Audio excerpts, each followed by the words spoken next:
खुलुमबाय मानगोनां जोंनि इउपिपिएलखौ मोजां मोनग्रा रायजो दिनै आङो दिनै मानि थाखाय इउपिपिएलआवहाय फैनो गोनां जादों आङो आंनि सिनायथिखौ आइ आफानि सिगाङाव आङो मिथिहोग्रोनाय जायो आङो हाब्रुबारि प्राइमारिनि बिपिएफनि आङो अर्गेनाइजिं सेक्रेटारि दिनै अर्गेनाइजिं सेक्रेटारिबाबो बे बिपिएफनि सेक्रेटारिया दिनै सेक्रेटारिनि मावनांगौ खामानिफोरखौ मावनो मोना दिनै जाय सेक्रेटारिनि खामानिखौ माखासे बिथोरावहाय बिपिएफनि स्पेसियलिस्ट खामानि मावग्रा थायो जाय प्रेसिडेन्टनि खामानिखौ प्रेसिडेन्टआ मावा बिनि सिङाव आन्दोआव माखासे थाखोमानानै गाज्रि अभारटेक खालामनानै खामानि मावग्रा बहुद दङ दिनै बेफोरबायदि गोबां इलिगेल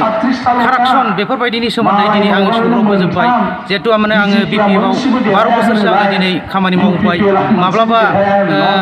बिसिडिसिआव चेयारमेनजों आङो लोगो नांनानै खामानि मावबाय आरो माब्लाबा आंनि खामानि जे बिपिएफनि अर्गेनाइजिं सेक्रेटारि बेखौबो आं मालाबा खामानि मावबाय अब्लाबो आङो अर्गेनाइजिं सेक्रेटारिबाबो आं ओरैनो नामावल' अर्गेनाइजिं सेक्रेटारि होननानै आङो डाइरेक्ट आं बुंनानै लानो हायो दा दिनैहाय बेजों लोगोसेनो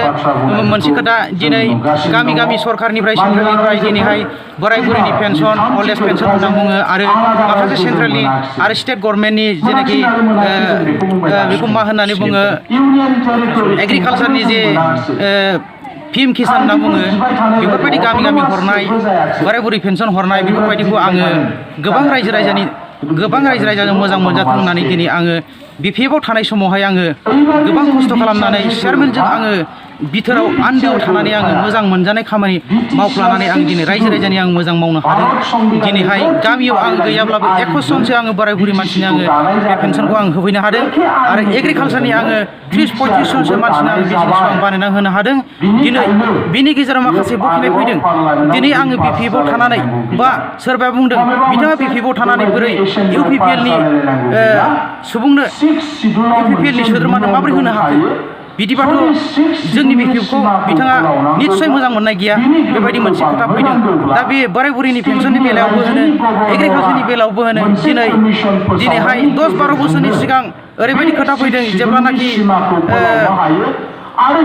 ओरैहाय जोंनि हाब्रुबारि बिसिडिसिनि चेयारमेना जेब्ला वेस्ट कालाइगावनिमोन बे टाइमावहाय बुंदोंमोन जोंनि माखासे मेम्बारफोरनि मानसिफ्रा बिपिएफनिया जोंनि गामियावहाय रावबो बोराय बुरै पेन्सन मोननांगौ गैलिया होननानै बुंबोबाय थायो नाथाय बिपिएफनि मानसिफ्रा सोंनांगौ बायदियै नोंसिनि गामियावहाय सोरबाफोर बोराय बुरै बोरायनानै थानाय रानि जानानै थानाय बेफोरबायदि दङ नामा होननानै सोङो नाथाय बिसोर गैला होननाङो दिनै फैनानै आङो दिनै 12 बोसोर आं मावनानै दिनै मोनफैबाय थांनाय बोसोर 2019आव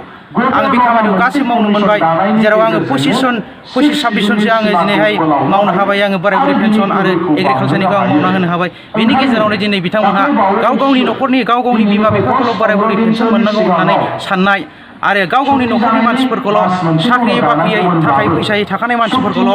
एग्रिकालसारनि जेनाखि पिएम किसान बेखौ मोननांगौ होननानै हास्थायनाय बेलेगखौ दुसिनाय इउपिपिएल हान्जाखौ दुसिनाय बेफोरबायदिखौ आङो बहुद सिगांसि आं दुखु मोननानै अब्लाबो आंनि बे खामानि मावनांगौ रायजो राजाजों मोजां मोनजाथों होननानै आं दिनै मावबोदों उथिनानै आङो दिनै सौसिनायनि आं मावबोदों दिनै फैनानै आङो थांनाय 2019नि आगस्ट मासनिफ्राय आं बिसिनिफ्राय आं गावनानै आङो निउट्रेलाव थादों दिनै फैनानै जेब्लानाखि बिस फैयो अब्ला आङो नै दिनैहाय 2020 सननि दिनै 9 थारिख अक्ट'बराव दिनैहाय जोंहा जोंनि दतमा समस्तिनि केन्डिडेट जोंनि केन्डिडेटआ फैदों आं बेवहाय सारेन्डार जाबाय आरो आंजों लोगोसे नैबे जे सारियावहाय गसंदों बिथांमोनहाबो आं जेरैखौ दुखु मोननानै दिनै बिपिएफ फैदों बिथांमोनहाबो दुखु खस्थ'खौ सह्य खालामनो हायैनि दिनैहाय आंजों लोगोसे बिथांमोना दिनै बे 9 थारिख अक्ट'बर दिनखालावहाय बिथांमोनाबो सारेन्डार जाफादों होननानै आं दिनै आइ आफा रायजो राजाफोरनि सिगाङाव आङो प्रसार खालामनानै होनाय जाबाय आङो गोबां खोथाजों आङो गोदै रावजों आङो प्रसार खालामनो हाया आंहा एसेबां एक्सपिरियेन्स गैया जाखिनि बुंनो हायो जाखिनि गोसोआव फैयो आं बेखिनिखौनो आइ आफाफोरनि जे इउपिपिएल हान्जाखौ मोजां मोनग्रा आइ आफाफोरनि सिगाङाव दिनै बेखौनो आङो फिनफिरि आङो बुंथिनानै होनाय जाबाय दिनै इउपिपिएलखौ मोजां मोननानै लैहोर फैनाय दिनैनि नैबे जोंनि जानाय थेगाव गामिनि एलपि स्कुलनि फोथाराव दिनै आङो बुंहरनो सानदों दिनैहाय जोंनि गामिनि खोथाखौनो आं बुंनो सानदों दिनै बै जे समावहाय आं BPF आव मावनाय समावहाय जेसेबांखिनि BPF नि हान्जा लैहोर लैहोरमोन दिनै BTR मोननाय लोगो लोगो दिनै आंबो BTR आव फैनाय लोगो लोगो दिनै जोंनि गामिनि मानसिफ्रा जेरावहाय 76 भट बेवहाय जोङो दा जोंनि जे BPF निफ्राय फैनाय UPPL थाखानाय जे गाबथाना थाबोनायजों लोगोसे BPF निफ्राय फैनाय गासै 166 भट जाबाय 76 आव दा बे आरोखि दा 76 भटआव गासै जोंनि भटार्सआ गासै 166 फैबाय आरो इलेक्सना जेब्लानाखि डिक्लार जागोन अब्ला फैगोन आङो बेखौ आसा दङ दा बिनि थाखायनो जोंनि बे गामियाव जेरैबायदि